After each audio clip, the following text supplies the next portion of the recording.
La revanche parfaite. Chapitre 5. Pour achever en beauté le pire jour de ma vie, j'ai droit à la pire soirée de ma vie. Mes parents ne croient pas que Rachel me jouerait un aussi vilain tour. Ils connaissent les parents de Rachel. « Ce sont des gens charmants, tout à fait charmants, dit ma mère.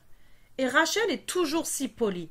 Je ne comprends pas que vous ne puissiez pas être amis. »« Tu me déçois beaucoup, Élisabeth, » dit mon père. « Ma vie est finie, dis-je.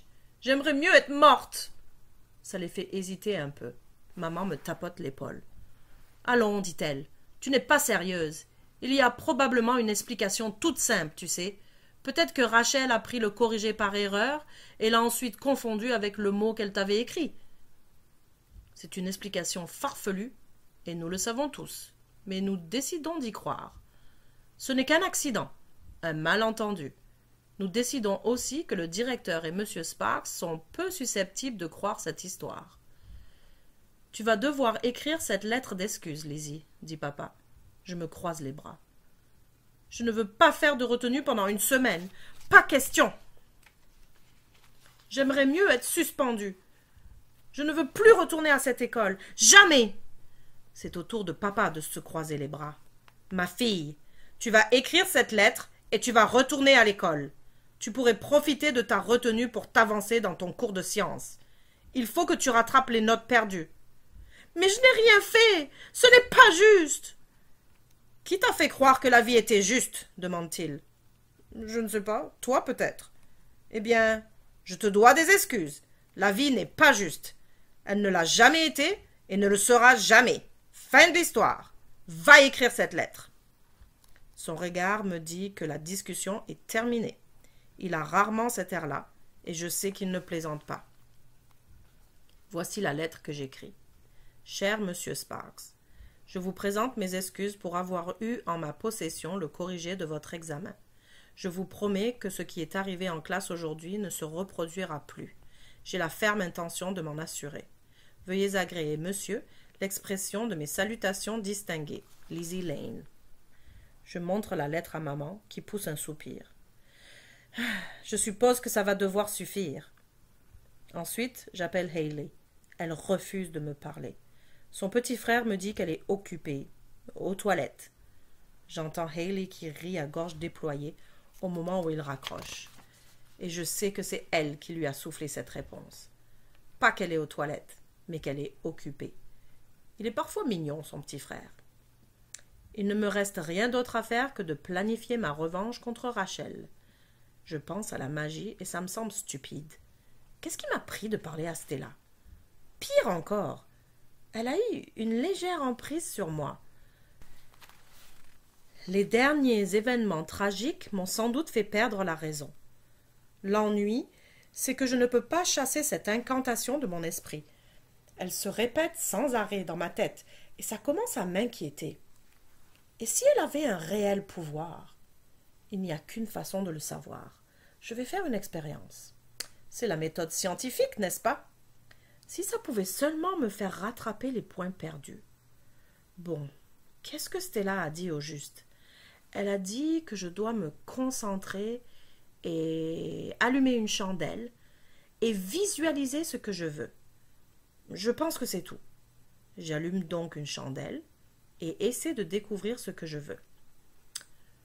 Je m'imagine hôtesse de mon propre talk show, télévisé sur la mode, mais je déraille. J'aimerais vraiment ça, mais ça va devoir attendre. Pour l'instant, je veux qu'il arrive un malheur à Rachel. Par exemple, qu'elle se réveille demain avec un gros bouton au milieu du front. Quelle trouvaille! Rien de plus normal qu'un bouton pour une ado. Et Stella a dit qu'il faut travailler avec la nature. Qu'y a-t-il de plus naturel qu'un bouton? Ouais, je le vois parfaitement. Je suis assise, les jambes croisées sur le plancher devant la chandelle, parce que ça me semble la position correcte. C'est comme une mise en scène. Je ferme les yeux et imagine le visage de Rachel Wash.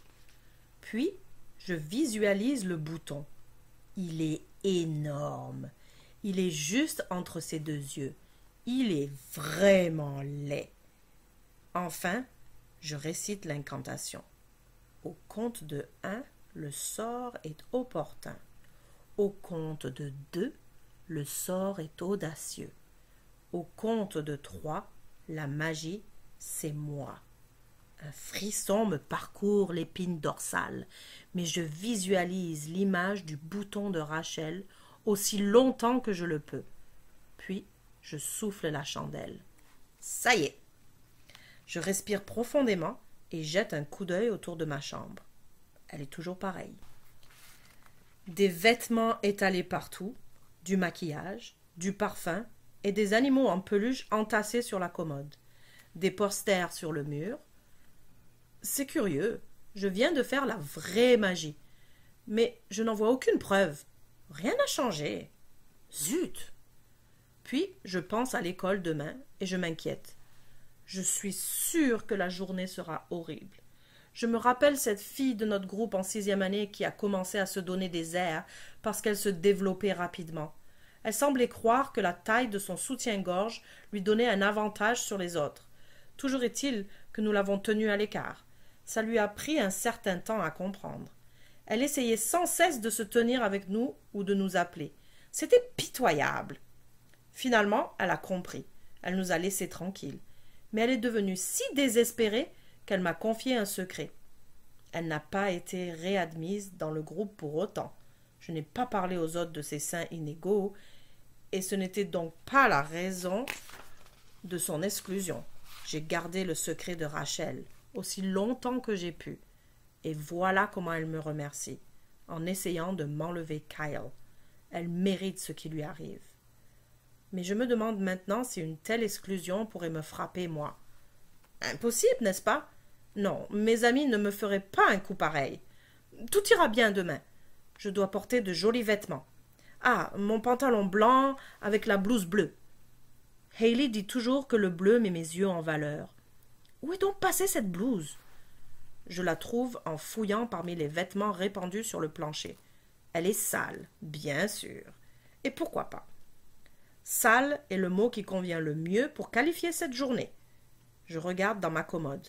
Elle est presque vide. Je descends l'escalier et annonce à maman que j'ai besoin de nouveaux vêtements. Elle roule les yeux. Lizzie, tu n'as pas besoin d'autres vêtements, dit-elle. Tu as simplement besoin de te rappeler de faire ta lessive. Je savais qu'elle dirait ça. Pourquoi ai-je pensé que ce serait différent cette fois-ci? Bon, alors, est-ce que je peux utiliser l'ordi? As-tu fait tes devoirs? J'ai écrit la lettre, dis-je. Lizzie? Maman me regarde avec insistance. Je n'ai rien d'autre. Je ne lui dis pas que si j'avais autre chose. Je l'aurais laissé dans mon armoire à l'école. Elle répond que ça va. Je peux utiliser l'ordi. Je me rends sur mon compte Facebook et mes pires craintes sont confirmées. Aucune de mes amies ne m'a envoyé de message. Pas une seule. Mais je vois que leurs noms sont encore sur ma liste d'amis, pour l'instant. Cependant, il y a un message d'une personne qui veut devenir mon amie. Cette personne s'appelle Stella Flowers.